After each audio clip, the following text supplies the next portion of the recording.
Hello everyone, welcome back to our channel. By mistake pregnancy का next part लेके आ गए हैं गाइस। मुझे थोड़ा सा फीवर आ गया था, जिस वजह से मैं कल वीडियो नहीं डाल पाई और ना ही रिकॉर्ड कर पाई। इसके लिए हम सॉरी। ठीक है, तो आज बिना देर करे शुरू करते हैं आज का पार्ट। पिछले पार्ट में हमने देखा था कि वांगजी ने विंग के साथ कॉन्टैक्ट मैरिज कर लिया था। वो लोग अब हस्बैंड्स थे।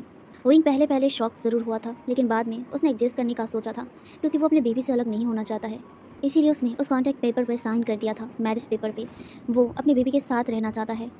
अगर उसे रहना है तो उसे इस अल्फ़ा के साथ शादी करना पड़ेगा। तो उसने मंजूर कर लिया, उसने साइन कर दिया और वो लान वांगची का हस्बैंड बन गया।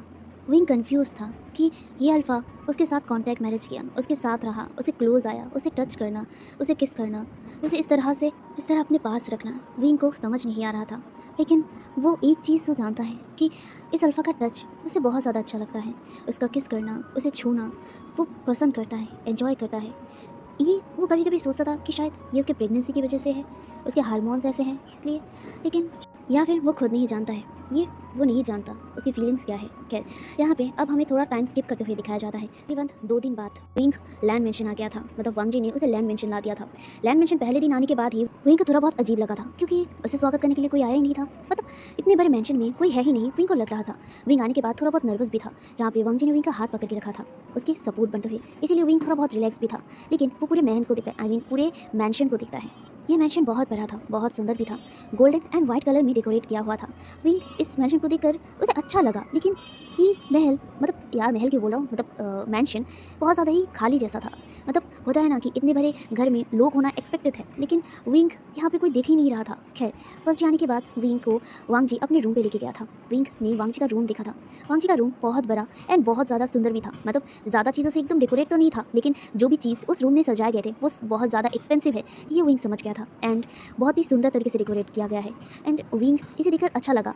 विंग को वो रूम पसंद आया। वो रूम में जो बेड था वो मास्टर बेड था, बहुत बड़ा बेड था, जहाँ पे विंग आने के बाद ही ना विंग ने वांगजी के पूरी रूम को एक्सप्लोर किया था। विंग का ये आदत है, कुछ भी नया चीज़ और फिर कुछ भी इंटरेस्टिंग चीज़ अगर उसके सामने हो तो वो उसे एक्सप्लोर करे बिना रह नहीं सकता था। तो ये वो पूरे रूम को एक्सप्लोर करता है। उस आलीशान कमरे में इतनी सारी चीज़ें और इतना ज़्यादा एक्सपेंसिव चीज़ों को देखकर विंग के चेहरे पर मतलब एक मुस्कुराहट के साथ साथ उसके चेहरा ग्लो भी कर रहा था। विंग का फेस वांगजी सिर्फ देखे जा रहा था। विंग के फेस की खुशी वो बयान नहीं किया जा सकता था। खैर, उसने पूरे रूम को एक्सप्लोर कर लिया था। विंग इसे एक्सप्लोर करते करते ही थक गया था एंड वो वहीं पर सो गया था।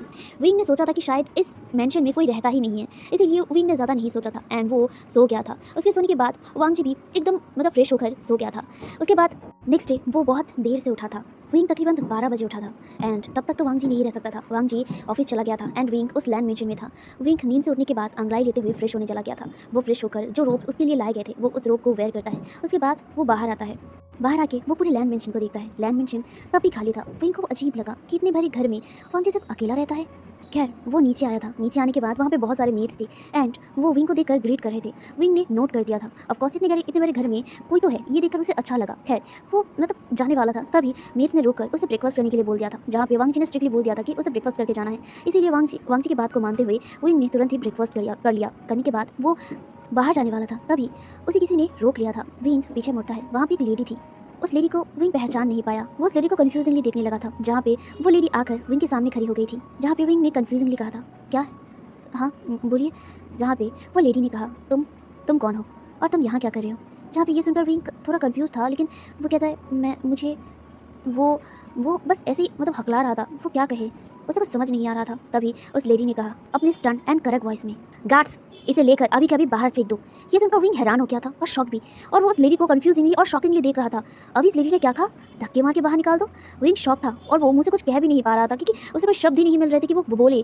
जहाँ पे वो लेडी ने चिल्लाकर दोबारा गार्ड्स को बुलाया था एंड उसके करक और चिल्लाने की आवाज़ सुनकर जो कुछ बॉडीगार्ड्स जो उस मतलब मेंशन के बाहर रहते हैं वो तुरंत ही अंदर आ गया था। एंड तुरंत अंदर आने के बाद वो मैडम को बो करते थे, आई मीन बो करते हैं, जहाँ पे वो जो लेडी थी वो लेडी कहती है इसको पकड़ो और इसे लेकर अभी के अभी बाहर फेंक डालो। ये सुनकर वो बॉडीगार्ड्स विंग की तरफ देखे थे। विंग थोड़ा घबरा गया था, क्या कि ये लोग उसे मतलब धक्के मार के बाहर निकाल देंगे, और ये तो उसके हस्बैंड का घर है ना, तो यहाँ पे वो नहीं आ सकता। ये वो कन्फ्यूजिंगली अपने मन में बोल रहा था, लेकिन वो मुँह से नहीं बोल पा रहा था। जहाँ पे विंग बॉडीगार्ड्स की तरफ देखता है, गार्ड्स जो बहुत ज़्यादा ही मतलब हट्टे कट्टे टाइप के थे। एंड विंग समझ गया था ये सारे ही अल्फाज हैं। विंग को अब डर लगने लगा था कि ये लोग सच में उसे बाहर फेंक देंगे। विंग ऐसे ही घबरा रहा था, लेकिन दूसरी तरफ बॉडीगार्ड्स वहीं पे रुके हुए थे। ये देखकर वो लेडी चिल्ला कर कहती है, गार्ड्स मैंने क्या कहा है, इसे लो और इसे बाहर फेंको, और तुमने इसे अंदर आने कैसे दिया? तुम्हें पता नहीं कि लैंड मेंशन में किसी अनजान के आने का मना है, तो तुम लोगों ने इतनी बड़ी गलती कैसे किया? हाँ, ये कहकर वो गार्ड्स के ऊपर चिल्लाने लगी थी। विंग सिर्फ मतलब एकदम शांत था और वो अपने कान पे हाथ भी रख लिया था क्योंकि ये लेडी तो चिल्ला रही थी, मतलब वो होता है ना भौंकना, ठीक वैसे ही भौंक रही थी। वो लेडी विंग की तरफ देखकर कहती है, तुम हो कौन? हाँ, तुम्हारी हिम्मत कैसे हुई लैंड मेंशन में आने की? तभी एक मेड सामने आते हुए कहती है, मैम इनको सर ने अंदर लाया है, वो भी कल रात को, एंड वो कल रात से यहीं पर है, एंड सर ने मुझे कहा है कि मैं इनको ब्रेकफास्ट करके भेजूँ। ये सुनकर वो लेडी विंग की तरफ देखती है। विंग जो एकदम शांत था, वो लेडी धीरे धीरे विंग के पास आती है एंड वो अपने हाथ से विंग के फेस को ऊपर उठाती है एंड वो उसके फेस को स्कैन करने लगी थी। विंग बस ब्लिंक करते हुए ना उस लेडी की तरफ देख रही थी। वो लेडी सिर से लेकर पैर तक विंग को घूरने के बाद वो कहती है, कल रात को वांगजी ने उसे अंदर लाया है। कल रात को? किस लिए? ओह, शायद वो तुम्हारे साथ रात बिताने के लिए तुम्हें यहाँ पे लेके आया है ना? ये कहकर उस लेडी के फेस में एक घिन जैसा मतलब नज़ारा था, एक्सप्रेशन था, जैसे कि उसे बहुत ज़्यादा घिन आ रहा है इस ओमेगा से। वो कहता है, तुम जैसे चीफ ओमेगास लैंड मेंशन में इतनी देर पता क्या कर रहे हो? तुमने अपना काम कर लिया है तो यहाँ से बाहर निकलो। मैं तुम्हारा शक्ल भी नहीं देखना चाहता हूँ, अभी के अभी बाहर निकल जाओ। तुम जैसे डर्टी ओमेगास सिर्फ अल्फाज के बेड को वार्न कर सकते हो, सिर्फ अल्फाज के बेड तक। और तुमने अपना काम करने के बाद यानी कि वांगजी को अपना बॉडी देने के बाद वहाँ से तुरंत क्यों निकल नहीं गए? तुम यहाँ पे रुके क्यों हो? हाँ, you chief omega, get out this land mention. तुम दोबारा इस मेंशन में कदम भी मत रखना, यू डर्टी ओमेगा। ये कहकर वो गुस्से में चिल्लाती है। विंग की आंखों में आंसू आ गए थे। क्या डर्टी? वो बेड वार्मर? ये सब कुछ ये क्या है? विंग ने अपनी मुट्ठी को कस लिया था, उसे बहुत ज़्यादा गुस्सा आ रहा था। ये लेडी है कौन? और ये लेडी उसे ये सब क्या बोले जा रही है? मैं डर्टी, मैं चीफ ओमेगा, मैं सिर्फ बेड वार्मर? ये सब कुछ सुनकर ना उसे रोना आ रहा था, उसे बहुत ज़्यादा रोना आ रहा था और गुस्सा भी आ रहा था, उसे बहुत ज़्यादा गुस्सा आ रहा था। इस लेडी की हिम्मत कैसी हुई, हाँ, कि वो उसे इतना चीप समझे और इतना चीप ट्रीट करे। वो कोई सस्ता ओमेगा नहीं है और ना ही वो किसी का बेड वार्मर है।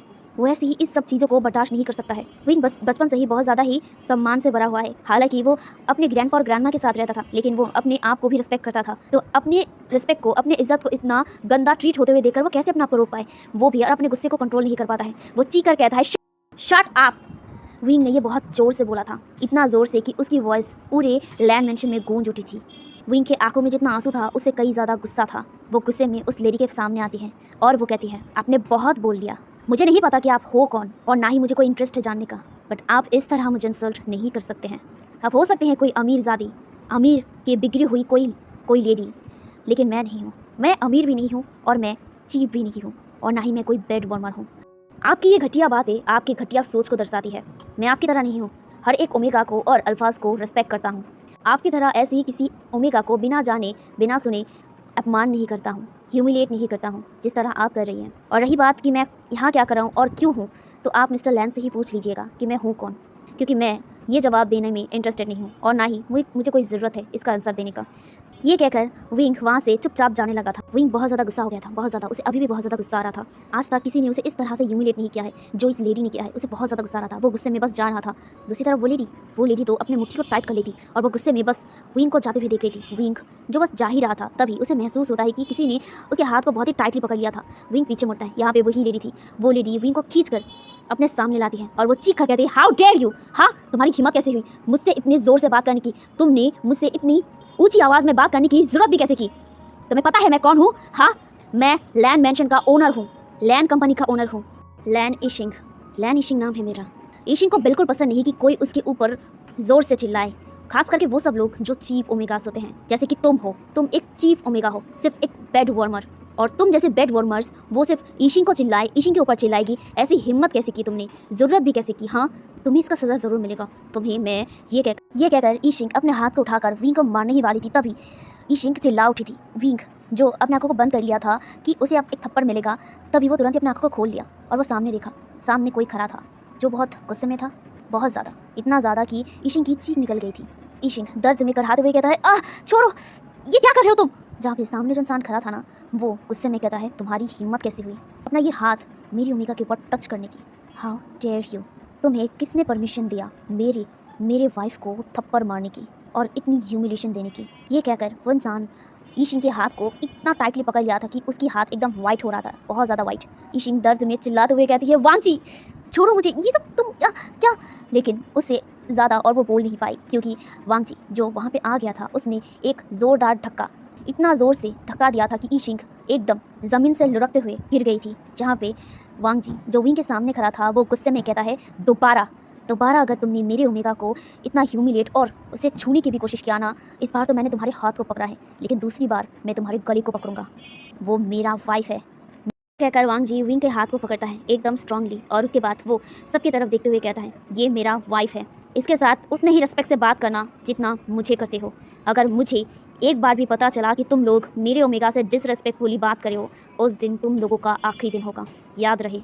ये लान वांग जी का वादा है। ये कहकर वो वांग जी विंग का हाथ पकड़ लिया था और वो उसे लेकर वहाँ से जाने लगा था। ये बजाय ये देखे कि इशिंग ज़मीन पर गिरा हुआ था। वांग जी विंग को लेकर कार के पास आ गया था और वो विंग को कार में बिठा दिया था एंड वो खुद कार में बैठ गया था। वांग जी ड्राइविंग सीट पर था एंड विंग उसके साथ बैठा हुआ था। वांग जी ड्राइव करता है, कार को चलाने लगता है। वो साइलेंट था, विंग भी साइलेंट था, वो दोनों ही एकदम साइलेंट थे। पूरे रास्ते पूरे जर्नी पर वांग जी एंड विंग ने एक दूसरे से एक बात भी नहीं कहा था।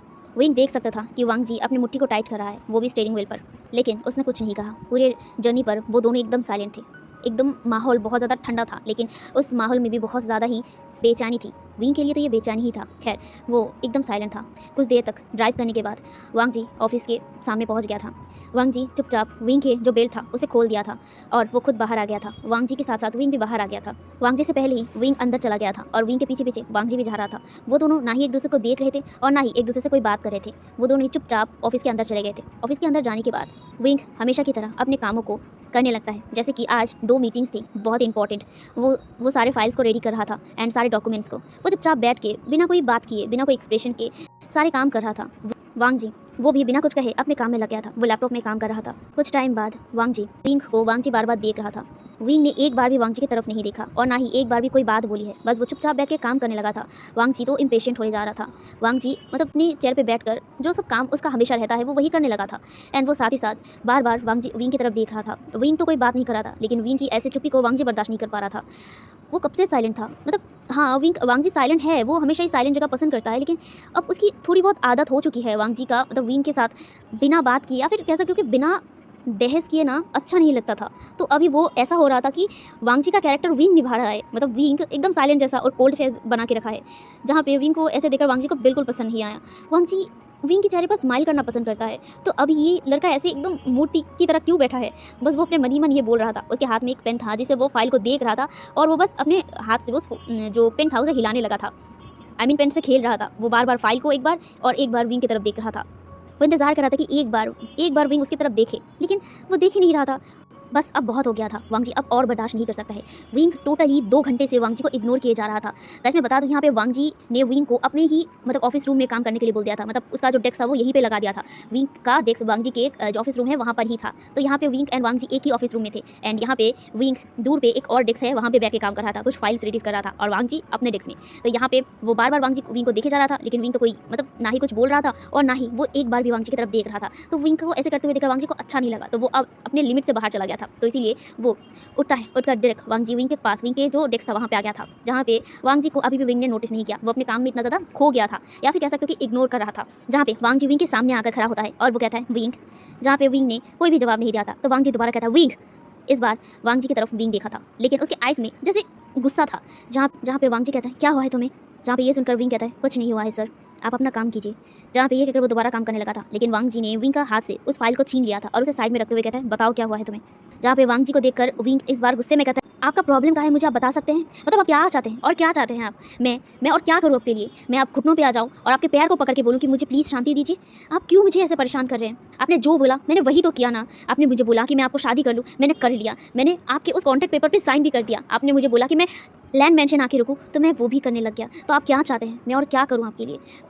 प्लीज़ मुझे शांति दीजिए, मुझे अकेला रहने दीजिए, मुझे और बर्दाश्त नहीं हो रहा है, मैं और नहीं सह पा रही हूँ, प्लीज़। ये कहकर वहीं पे बैठ गया था अपने सिर को पकड़ के, जहाँ पे वांग जी बस चुपचाप विंग की ये जो फ्रस्ट्रेशन थी, जो भी गुस्सा था, वो सारी चीज़ें वो निकालने दिया था। विंग जो ये सब कुछ जो अपने मन के अंदर वो घुसा के रखा था ना, वो आज बाहर निकाल दिया था। वो निकालने के बाद अब जाके वो बस रो रहा था। हाँ, वो अब अपने मुंह को पकड़ के रो रहा था। पहली बार उसे इतना ज़्यादा ह्यूमिलिएशन फील हुआ था, सच में ह्यूमिलिएशन फील हुआ था। कभी भी किसी ने उसे इतना गंदी तरीके से बोला नहीं था। चीफ ओमेगा, क्या वो सच में एक चीफ ओमेगा है कि लोगों की बेड वार्मर है वो, क्या वो इतना सस्ता ओमेगा है। यही सब कुछ सोचकर उसे बहुत ज़्यादा रोना आ रहा था। आज वो अपने ग्रैंडपा और ग्रैंडमा के पास जाना चाहता था। उसे बहुत ज़्यादा याद आ रही थी ग्रैंडपा और ग्रैंडमा का। उसने अभी तक अपनी ये शादी एंड ऑल इस सब के बारे में कुछ नहीं कहा था, क्योंकि उसे पता है कि अगर इन सब के बारे में उसके ग्रैंडपा और ग्रैंडमा को पता चलेगा तो वो खामा का ही उसके लिए परेशान होंगे और आगे जाके क्या होगा वो अभी सोचना भी नहीं चाहता है। वो एक नॉर्मल सी ज़िंदगी चाहता था, लेकिन एक गलती ने उसकी पूरी ज़िंदगी को बदल दिया है। वो अब सोच रहा था कि उसका ज़िंदगी और कहाँ तक जाएगा, वो क्या करेगा। ये सब कुछ उसके दिमाग में हमेशा ही चलता था, लेकिन आज जिस तरह से उसकी ज़िंदगी चल रहा है ना, वो खुद कन्फ्यूज़ है कि कहाँ तक जा रहा है ये। यही सब सोच कर ना वो रो रहा था वहाँ पे बैठ के, जहाँ पे कुछ देर बाद विंग को कुछ वार्म सा फ़ील हो रहा था। वो जो अपने मुँह को छुपा के रखा था ना, वो अपने हाथ को अपने मुँह से हटाता है। वो देखता है कि वांग जी ने विंग को हग कर लिया था, जहाँ पे वांग जी उसके हेड को सहला रहा था, उसके पीठ को भी सहला रहा था। ये देखकर विंग और भी रोने लगता है, और भी ज़ोर-ज़ोर से रोने लगता है, जहाँ पे वांग जी ने विंग को पूरी तरीके से अपने ऊपर ले लिया था, मतलब गोद में उसे एकदम टाइटली जकड़ के रखा था, सेफली, प्रोटेक्टिवली, जहाँ पे वांग जी के मतलब नेक में विंग ने अपने फेस को छुपा लिया था और वो वहीं पे रोने लगा था बहुत देर तक।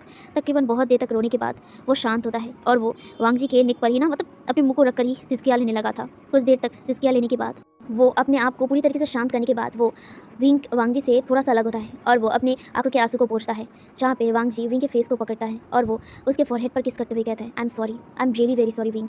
मुझे नहीं लगा था कि ईशिंग कितनी जल्दी आ जाएगी। वो वहाँ पे नहीं थी, इसीलिए मैंने तुम्हें वहाँ पे लाया था, लेकिन मुझे नहीं लगा था कि वो इतनी जल्दी यहाँ पे आ जाएगी। I am sorry wing, I am sorry. ये कहकर वो दोबारा विंग को हक कर लिया था। विंग ने भी वांग जी के कॉलर को मतलब टाइटली पकड़ लिया था और वो एकदम शांत था, जहाँ पे वांग जी विंग को गोद में उठा लिया था। उसे लेकर वो चुपचाप अपने प्राइवेट रूम पे चला गया था और वो वहाँ पे जाके विंग को मतलब बिठा देता है और वो विंग के चेहरे को पकड़ते हुए कहता है, विंग, मैंने तुमसे शादी किया है तुम्हारे लिए, मेरे लिए और हमारे बेबी के लिए। मैं चाहता हूँ कि ये बेबी और तुम मेरे साथ रहो, मेरे पास। मैं एक भी पल तुमसे और बेबी से अलग नहीं रह सकता। ये कहकर वो अपने हाथ को विंग के स्टमक पे फहरा रहा था, जहाँ पे वो नीचे झुककर उसके स्टमक पे किस करता है और वो कहता है, मुझे पता है कि मैंने तुमसे कॉन्टैक्ट मैरिज किया है, लेकिन मेरे पास और कोई रास्ता नहीं था। विंग, अगर अगर मैं तुमसे शादी नहीं करता, तुम्हें अपने पास नहीं लेता, तो कोई और आके तुम्हें ले जाता। मैं ये कैसे सह लेता? मेरी ओमिका को मैं किसी और के पास कैसे कैसे जाने देता? मैं ये नहीं बर्दाश्त कर पाता विंग। ये कहकर वो एकदम धीरे से और लो टोन में कहता है, इतने सालों बाद मैंने तुम्हें अपने पास पाया है, मैं कैसे तुम्हें दोनों जाने दूँ? मैं ये नहीं कर सकता हूँ विंग, नहीं, कभी नहीं, कभी नहीं विंग। तुम सिर्फ मेरे हो, सिर्फ मेरी, और किसी और का नहीं हो तुम। ये बात वो सिर्फ एकदम लो टोन में एंड बहुत ही धीरे से कहा था, जो विंग ने नहीं सुना था। विंग जो वांग जी की तरफ देखता है और विंग वांग जी से कहता है, वो लेडी कौन थी? जहाँ पे ये सुनकर वांग जी विंग की तरफ देखता है और वो उसे अपने गोद में बिठाते हुए कहता है, उसका नाम ईशिंग है, लैन ईशिंग। वो मेरे फादर की सेकंड वाइफ है, ईशिंग। मेरी माँ के मौत के बाद मेरे बाबा ईशिंग को शादी करके लाए थे, दूसरी शादी। तुम्हें पता है, जब मैं 11 साल का था तब मेरी माँ गुजर गई थी एंड उसके बाद ही तकरीबन 1 साल बाद ही मेरे फादर ने ईशिंग से शादी कर लिया था। तुम्हें पता है, मेरे फादर मेरी माँ से बहुत ज़्यादा प्यार करते थे एंड जब उनकी मौत हुई थी तब मैं जितना रोई थी उससे कहीं ज़्यादा मेरे फादर रोए थे। लेकिन 1 साल में सब कुछ बदल गया था। मेरे फादर अचानक ही ईशिंग से प्यार करने लगे थे। ईशिंग वो एक नंबर की बिच है। ये कहकर वो विंग की तरफ देखता है, विंग जो वांग जी को देख रहा था। विंग, तुम लैन फैमिली में हो, तुम मेरे साथ हो, तो ये जानना तुम्हारे लिए ज़रूरी है कि ईशिंग जो दिखाती है वो वैसी है नहीं। वो इससे भी बहुत गहराई में बहुत कुछ छुपा के रखी है। मैं इतना कह सकता हूँ कि वो बहुत बुरी है, बहुत बुरी। ये कहकर वांग जी की आंखों में बहुत ज़्यादा गुस्सा दिखने लगा था, बहुत ज़्यादा गुस्सा। वो अपनी मुट्ठी को भी टाइट कर लिया था। ये वांग जी मतलब विंग नोटिस कर सकता था। विंग ने वांग जी के हाथ में हाथ रख दिया था और वो कहती है, वांग जी, जहाँ पे वांग जी विंग की तरफ देखता है। विंग जो वांग जी के चेहरे को पकड़ता है और वो उसे सहलाने लगता है ताकि वांग जी शांत हो जाए। वांग जी इतना ज़्यादा गुस्सा हो गया था कि उसके चेहरे पर भी वो गुस्सा दिख रहा था। विंग वांग जी को शांत करता है। कुछ देर बाद वांग जी शांत हो जाता है। उसके बाद वो विंग को लेकर दोबारा ऑफिस आ गया था और वो काम करने लगा था। दूसरी तरफ हमें ईशिंग का दिखाया जाता है। दूसरी तरफ ईशिंग बहुत मुश्किल से उठती है और वो अपने हाथ को पकड़ती है, जिस हाथ में लिटरली रेड निशान बन चुके थे, इतना रेड की मतलब ब्लड की तरह लग रहा था। ईशिंग ने अपने हाथ को पकड़ लिया था और वो अपने सामने देखता है, मतलब वहाँ पे गार्ड्स एंड मेड्स थे। ईशिंग बिना कुछ कहे चुपचाप वहाँ से अपने कमरे पर चली गई थी। अपने कमरे का डोर लॉक कर अपने सामने जो भी चीज़ था ना उसे तोड़ते हुए कहता है, लॉन वांग जी, बहुत पंख फैलाया है तुमने। हाँ, तुमने ईशिंग का हाथ पकड़ने की ज़रूरत की है। ईशिंग का तुमने मुझे धक्का देने की हिम्मत की है ना, मैं इसका बदला ज़रूर लूँगा। मेरी ह्यूमिलेशन का बदला भी मैं लूँगा। आज तुमने हद पार कर दिया है। मुझे ह्यूमिलेट करके इन सारे ह्यूमिलेशन का मैं चुन के बदला लूँगा। बहुत सही है तुम्हें, मैंने बहुत इतने सालों तक मैंने तुम्हें बर्दाश्त किया है और आज भी मैं तुम्हें बर्दाश्त ही कर रहा हूँ। लेकिन ये ज़्यादा दिनों के लिए नहीं रहेगा लान वांग जी। बस एक बार मुझे वो मिल जाए जो चीज़ मैं ढूंढ रहा हूँ। अगर वो चीज़ मुझे मिल जाए ना, तो वादा है ईशिंग का कि तुम्हें मैं इस तरह से बर्बाद करूँगा कि तुम सोच भी नहीं सकते हो। ईशिंग ने यहाँ पे आने के लिए बहुत पापड़ बेले हैं, बहुत कई को हटाया है, तो इतना दूर आने के बाद तो बिल्कुल नहीं। ये कहकर ईशिंग लैंड मेंशन से बाहर चली जाती है। वो कार में बैठकर डायरेक्ट ड्राइव करके एक घर के सामने आती है। उस घर के सामने आकर वो फ़ोन में कॉल लगाती है। कुछ देर बाद उस घर से एक लेडी बाहर निकलती है। ये और कोई नहीं, ज़ाओ लुशी था। ज़ाओ लुशी कार के अंदर आता है और वो कहता है, क्या हुआ, मुझे आपने कॉल क्यों किया? जहाँ पे जो ईशिंग था, ईशिंग कहता है, क्या तुम अपने अल्फा को ऐसे ही जाने दोगे? जहाँ पे ये सुनकर ना जो ज़ाओ लुशी था, ज़ाओ लुशी कहता है, तो मैं क्या करूँ? मैंने वांग जी को बताने की, वांग जी को समझाने की बहुत कोशिश किया। मैं उसके पास, उसके करीब जाने की बहुत बार कोशिश किया, लेकिन वांग जी मुझे बार बार दूर ढकेल रहा है। इनफैक्ट उसने मुझे उसके कंपनी तक आने के लिए मना कर दिया है और मैं जब भी उसकी कंपनी के पास जाने की कोशिश करता था, गार्ड्स मुझे अंदर ही नहीं आने देते हैं। तो मैं क्या करूँ, आप बताइए? उसने मेरे सारे रास्ते ब्लॉक कर दिए हैं कि मैं उसे अपना बना पाऊँ, उसे समझा पाऊँ। उसने सब कुछ बंद कर दिया है। ये कहकर ज़ाओ लुशी रोने लगती है। जहाँ पे ज़ाओ लुशी को मतलब रोने से रुकते हुए जो ईशिंग था, ईशिंग कहता है, अगर तुम उसे अपना करना चाहती हो तो मैं जो बोल रहा हूँ उसे करो। ये सुनकर ज़ाओ लुशी मतलब ईशिंग की तरफ देखती है, जहाँ पे ईशिंग कहती है, तुम उसे अपना बनाना चाहते हो या नहीं, पहले ये बताओ। जहाँ पे ईशिंग की बातों को सुनकर ज़ाओ लुशी तुरंत ही कहता है, हाँ मैं चाहता हूँ लंजा को, मैं लंजा को अपना बनाना चाहता हूँ। जहाँ पे ये सुनकर ज़ाओ लुशी को तरफ देकर ईशिंग एक डबल स्माइल करती है। सीन यहीं पे कट हो गया था। अब यहाँ पे हम थोड़ा टाइम स्किप करते हुए दिखाया जाता है, तकरीबन 2 महीना, हाँ 2 महीना, 2 महीने बीत गए थे। इन 2 महीने में चाइना में बहुत कुछ हो गया था। इन 2 महीने में चाइना को ये पता चला था कि लान वांगजी ने शादी किया है, हाँ शादी, एंड लान वांगजी ने सीक्रेटली शादी किया है, ये भी पता चला है लोगों को। लान वांगजी का एक वाइफ है एंड साथ ही साथ लान वांगजी का वाइफ प्रेग्नेंट है। हाँ, ये बात चाइना में एक बॉम्ब जैसा गिरा था, खास करके ओमेगास के लिए, कि लान वांगजी शादीशुदा है और उसकी वाइफ वो प्रेग्नेंट भी है। ये जानने के बाद ओमेगास की हालत ऐसी हो गई थी कि जिसे वो अपने सपनों का राजकुमार सोचकर सपने देखा करते हैं, वो उसे किसी ने छीन कर उनसे ले लिया है। लान वांगजी कोल्ड पर्सनालिटी जरूर था, लेकिन इतना हैंडसम था कि लोगों की या फिर ओमेगास की सपनों का राजकुमार था। तो उनके दिल में तो छुरियां एकदम कस गई थी। उसके बाद ये बॉम्ब विंग के ग्रैंडमा और ग्रैंडपा के दिमाग के ऊपर आके फूट गया था। उनको पता चला कि विंग ने शादी किया है, वो भी वांगजी से, मतलब जो बिजनेस टाइकून है उससे। उसके बाद उसके ग्रैंडपा और ग्रैंडमा आए थे विंग से मिलने के लिए लैंड मेंशन में। वहाँ पे वांगजी ने बहुत अच्छे तरीके से उसके ग्रैंडपा और ग्रैंडमा को ग्रीट किया था और उनकी हर चीज़ पे ध्यान दिया था। ये देखकर उसके ग्रैंडपा और ग्रैंडमा बहुत ज़्यादा इंप्रेस हो गए थे वांगजी के ऊपर। वांगजी की शादी के बारे में उसके अंकल को भी पता चल गया था। हाँ, उसका अंकल जिसका नाम लैंड चिरैन था, लैंड चिरैन जो यहाँ से बाहर रहते हैं, उसको पता चलने के बाद ही वो तुरंत ही मतलब चाइना आ गए थे। एंड चाइना आने के बाद उन्होंने विंग से मिला एंड विंग जो बहुत ज़्यादा अच्छा था, सुंदर भी था और साथ ही साथ बहुत ज़्यादा पोलाइट भी था। लैंड चिरन को ये जो लड़का था वो अच्छा लग गया था और क्या, लैंड फैमिली में दुगनी खुशी आ गई थी।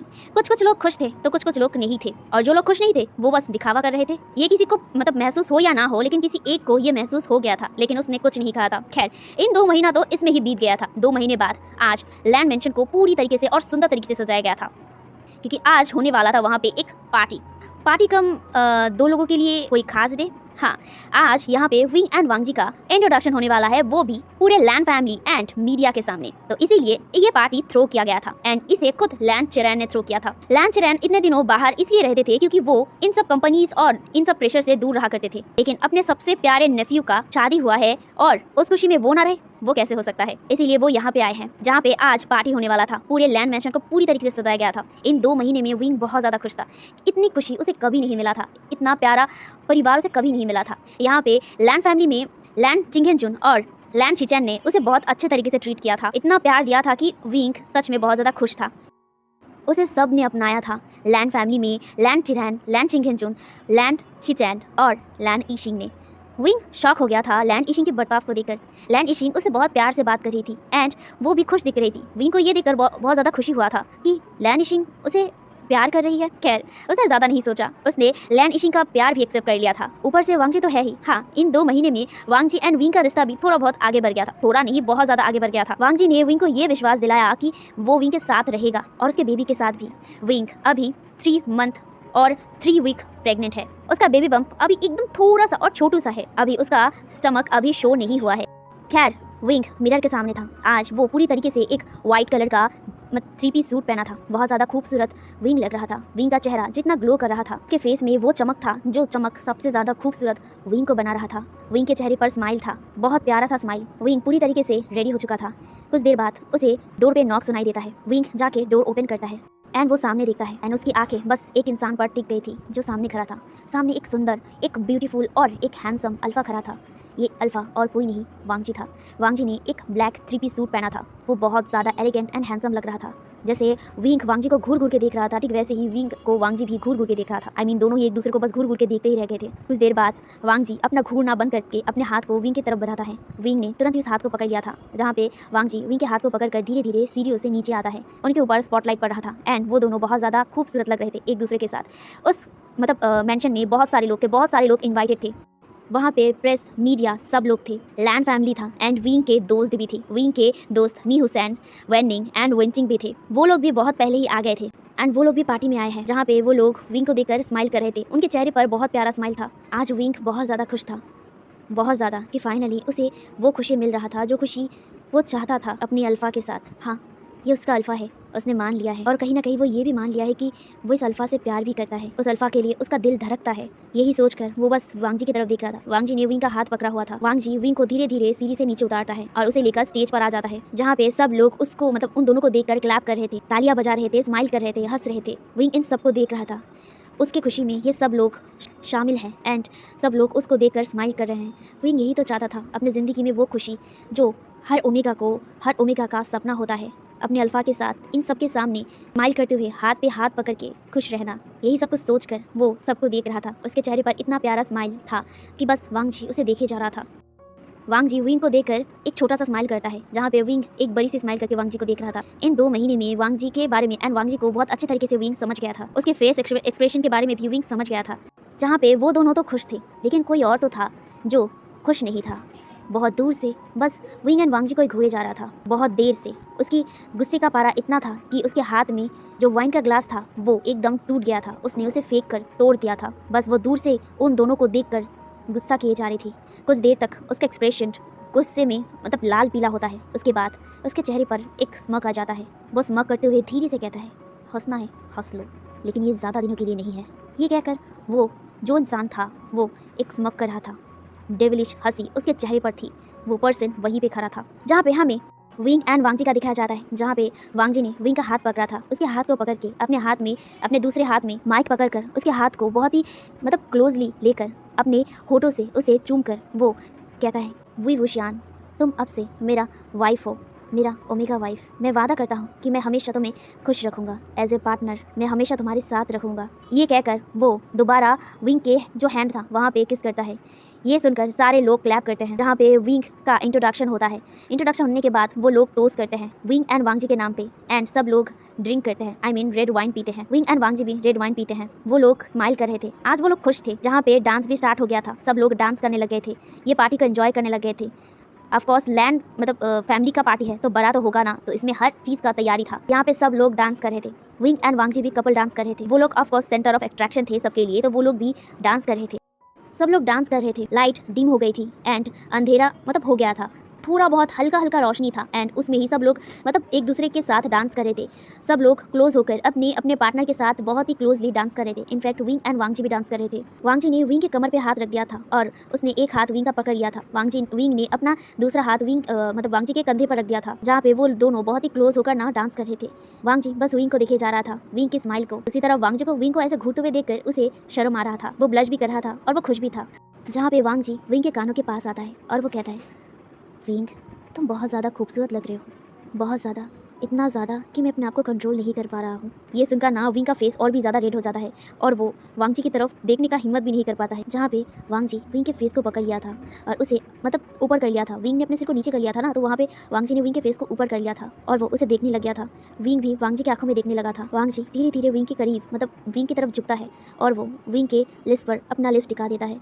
विंग अपने आंखों को बंद कर लिया था और अपने दोनों हाथ को विंग वांग जी के नेक में रख दिया था। वांग जी जो विंग को दोनों हाथ से एकदम पकड़ लिया था और वो उसे लिप से किस कर रहा था बहुत ही पैशनेटली। विंग वांग जी की इस किस में साथ दे रहा था, रिस्पॉन्स कर रहा था और वो मेल्ट हो रहा था। विंग ने अपने आंखों को बंद करके इस किस को रिस्पॉन्स और महसूस कर रहा था। वांग जी विंग के मुंह में अपना टंग स्लाइड कर दिया था और वो विंग के मुंह को एक्सप्लोर कर रहा था। यहाँ पे विंग को बहुत ज़्यादा अच्छा लग रहा था। विंग ने भी पूरी तरीके से अपने मुंह को खोल दिया था ताकि वांग जी उसे अच्छे से किस कर पाए, उसे एक्सप्लोर कर पाए एंड वांग जी भी वैसा ही कर रहा था। वो दोनों इस किस में खो गए थे, बहुत ज़्यादा खो गए थे। विंग तो अपने मुंह से आवाज़ें भी निकालने लगा था, लेकिन बहुत ही स्लोली, जहाँ पे वो दोनों बहुत देर तक किस करते हैं। वो लोग इतना ज़्यादा किस में खो गए थे कि कुछ हलचल हो रहा था, उनको महसूस तक नहीं हो रहा था। पार्टी नॉर्मल थी, लेकिन कुछ तो ऐसा था जो नॉर्मल नहीं था। कुछ देर तक सब कुछ नॉर्मल चलता है, तभी अचानक लाइट एकदम ऑफ हो गया था। मतलब जो भी डिम लाइट जल रही थी ना, वो सारे एकदम ऑफ हो गए थे। सब लोग कंफ्यूज हो गए थे। साथ ही साथ जो म्यूजिक था, म्यूजिक भी बंद हो गया था। सब लोग एकदम खड़े हो गए थे। सब लोग इधर उधर देख रहे थे। विंग एंड वांगची जो एक दूसरे से किस कर रहे थे ना, वो लोग भी थोड़ा मतलब अलग हो गए थे एंड वो भी इधर उधर देख रहे थे। सब कुछ अंधेरा था तो वो लोग ठीक से देख भी नहीं पा रहे थे। अचानक एक छोटा सा रोशनी सबकी नजर में आता है, क्योंकि अंधेरा था तो थोड़ा सा रोशनी में सबको नजर आ जाता है। तो वो रोशनी अचानक मतलब आ गई थी एंड वो रोशनी को देखकर पहले लोगों को ठीक से समझ नहीं आया। जब उन लोगों को समझ आया, वो लोग चिल्ला उठे थे। सब लोग चिल्लाकर कहते आग आग लगी है, आग लगी है, आग लगी है। ये कहकर सब लोग दौड़ने लगे थे। वांगजी जो कुछ समझ पाए उससे पहले ही किसी ने उसे धक्का दे दिया था, जिस वजह से वो विंग से अलग हो गया था। जब वांगजी को रियलाइज होता है कि वो विंग से अलग हो गया है, वो विंग को बुलाने लगता है, विंग विंग तुम कहाँ हो। जहाँ पे वो रोशनी मतलब वो आग जो जल रही थी वो धीरे धीरे बढ़ रही थी। वो आग पर्दों पर लगी थी। वांगजी परेशान हो गया था। वो ये सब कुछ देख रहा था। ये सब कैसे हुआ। लैन चिरैन, लैन टिंगेनजून एंड लैन शिचैन वो सब हैरान हो गए थे। वो भी ढूंढ रहे थे अपने फैमिली मेंबर्स को। जहाँ पे लैन शिचैन अपनी माँ को ढूंढ रहा था, जहाँ पे लैन टिंगेनजून मतलब विंग एंड वांगजी को ढूंढ रहे थे एंड लैन चिरैन भी। सब लोग भाग रहे थे। सब जगह पे उधम मच गया था। सारे लोग इधर उधर भाग रहे थे। वो लोग डर के बस आग आग बोल के चिल्ला रहे थे। वांगजी जो विंग को ढूंढ रहा था वो विंग से अलग हो गया था। विंग विंग विंग विंग तुम कहाँ हो। वो ये सब बोल कर ना चिल्ला कर और भी अंदर जा रहा था। दूसरे लोग मतलब पीछे दरवाजे की तरफ भाग रहा था, लेकिन वांगजी अंदर की तरफ जा रहा था। वो उसे ढूंढ रहा था। विंग अभी भी उसके साथ था, लेकिन वो अचानक उससे अलग हो गया। ऊपर से ये आग, लाइट भी नहीं है। वांगजी ठीक से देख भी नहीं पा रहा है। बस आग की जो रोशनी है उससे वो थोड़ा बहुत देख पा रहे थे और उसी से ही वो विंग को ढूंढने लग गया था। जहाँ पे वो विंग को ढूंढकर और भी गहराई पे जाने लगा था। धीरे धीरे आग और भी ज़्यादा बढ़ रही थी, इतना ज़्यादा कि लोग वहाँ पे मतलब खास रहे थे। इतना ज़्यादा धुआं जम गया था कि लोग अब खास रहे थे। वो लोग कैसे भी करके लैंड मैंशन से बाहर निकलने की कोशिश कर रहे थे। मेन डोर जो पहले ओपन नहीं था, बहुत मुश्किल के बाद उस मेन डोर को ओपन किया गया एंड वहाँ से वो लोग भाग रहे थे। बहुत लोग खिड़की से बाहर निकल रहे थे इस आग की वजह से। वहाँ पे इतना धुआं जम गया था कि लोग एक दूसरे को देख भी नहीं पा रहे थे ठीक से। यहाँ पे वांगजी बस बार बार विंग को बुला रहा था, विंग विंग तुम कहाँ हो, विंग विंग। वो ऐसे करके चिल्लाकर और भी अंदर जाने वाला था, तभी उसका हाथ किसी ने पकड़ लिया था। वांगजी पीछे मुड़ता है। वहाँ पे लैन चिरैन थे। लैन चिरैन कहते हैं, वांगजी तुम यहाँ क्या कर रहे हो बाहर निकलो यहाँ से। जहाँ पे वांगजी कहते हैं, अंकल विंग विंग कहाँ है। आपने विंग को देखा। जहाँ पे जो लैन चिरैन थे, लैन चिरैन कहते हैं, विंग विंग शायद बाहर होगा, तुम बाहर आओ मेरे साथ। यहाँ पे आग बहुत ज़्यादा तेज लग गई है, बाहर निकलो। जहाँ पे विंग मतलब वांगजी कहता है, नहीं विंग विंग कहाँ है, मैं विंग को बिना नहीं आऊँगा। जहाँ पे लैन चिरैन कहता है, तुम बाहर आओ, बाहर होगा, तुम ज़्यादातर यहाँ पे मत रुको, यहाँ पे आग बढ़ रही है। फायर सर्विस को मैंने बुला दिया है, वो लोग आ रहे हैं। विंग कहाँ है। जहाँ पे लैन चिरैन उसे ज़बरदस्ती खींच कर वहाँ से लेके जाते हैं। उसे लेकर बहुत मुश्किल से लैंड मैंशन से बाहर आते हैं। वहाँ पे फायर सर्विस मतलब आ गए थे एंड वो लोग आग को बुझाने लगे थे। वांगजी जो बार बार विंग को पुकार रहा था, वहाँ पे जितने भी लोग थे उन सब में वो विंग को ढूंढ रहा था, लेकिन विंग कहीं पे नहीं था। वांगजी डर गया था। वांगजी तुरंत ही ना मतलब जो मैंशन था, मैंशन के अंदर जाने की कोशिश कर रहा था, लेकिन वहाँ पे फायर सर्विस के जो लोग थे ना, मतलब जो आग बुझा रहे थे, वो लोग वांगजी को रोक रहे थे। वांगजी कहता है, नहीं वहाँ पे मेरा विंग है, मुझे अंदर जाने दो, मुझे अंदर जाने दो। ये सुनकर वो लोग जो थे ना, वो उसे ज़बरदस्ती रोकते हुए कहता है, सुनिए अंदर कोई नहीं है, अगर अंदर कोई होगा तो हमारे लोग उसे बचा लेंगे, तो आप टेंशन मत कीजिए, आप बाहर ही रहिए। आग बहुत ज़्यादा फैल चुका है, हमें अभी के अभी से निभाना होगा, वरना पूरा घर जल जाएगा, पूरा मेंशन जल जाएगा। ये कहकर वो लोग वांगजी को रोक रहे थे। वांगजी रुकना नहीं चाहता था, लेकिन यहाँ पे लैन चिरैन और लैन टिंगेनजून ने उसे रोक के रखा था। एक ही पल में सब कुछ बदल गया था। जहाँ पे खुशी का माहौल था, वहाँ पे दुख का माहौल बन गया था। पूरा मेंशन जलने लग गया था। वांगजी जो लगातार परेशान हुए जा रहा था, विंग कहाँ है, विंग विंग ठीक तो है ना, वो यही सब सोचे जा रहा था। उसका दिमाग खराब हो रहा। बहुत देर बाद जाके वो आग बुझा। वांगजी का हालत इतना ज़्यादा खराब था, वो कुछ सोचने और समझने के हालत में नहीं था। वो बार बार बस उस मेंशन के अंदर जाने की कोशिश कर रहा था, लेकिन सारे लोगों ने उसे जकड़ के पकड़ के रखे थे ताकि वो अंदर ना जा पाए। जहाँ पे कुछ देर बाद फायर सर्विस के जो लोग थे ना, वो आग को बुझाने के बाद वो बाहर आते हैं। जहाँ पे वांगजी तुरंत ही उनसे पूछता है, विंग विंग विंग कहाँ है, हाँ विंग कहाँ है, विंग विंग विंग अंदर है क्या, हाँ मुझे जाने दो, मैं जाके देखना चाहता हूँ। जहाँ पे फायर सर्विस के लोग एक दूसरे की तरफ देखते हैं एक बार, उसके बाद वो वांगजी की तरफ देखते हैं। जहाँ पे फायर सर्विस के एक मतलब आदमी कहता है, नहीं वहाँ पे कोई नहीं है, हमने पूरी जगह चेक किया है, वहाँ पे कोई नहीं है।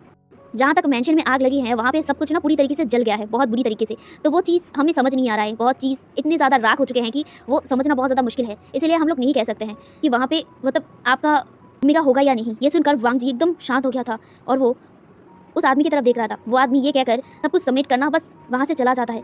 हे एवरीवन, तो आज का पार्ट मैं यहीं पे रखता हूँ। तो गाइस आपको क्या लगता है अचानक ये सब कुछ हुआ क्या है और आगे क्या होने वाला है। विंग कहाँ है, क्या विंग सच में उस आग में जल गया है या फिर कोई और ही मामला है। तो देखने के लिए मेरे साथ बनी रहना, अब स्टोरी में आगे बहुत कुछ होने वाला है। तो तब तक के लिए बाय बाय।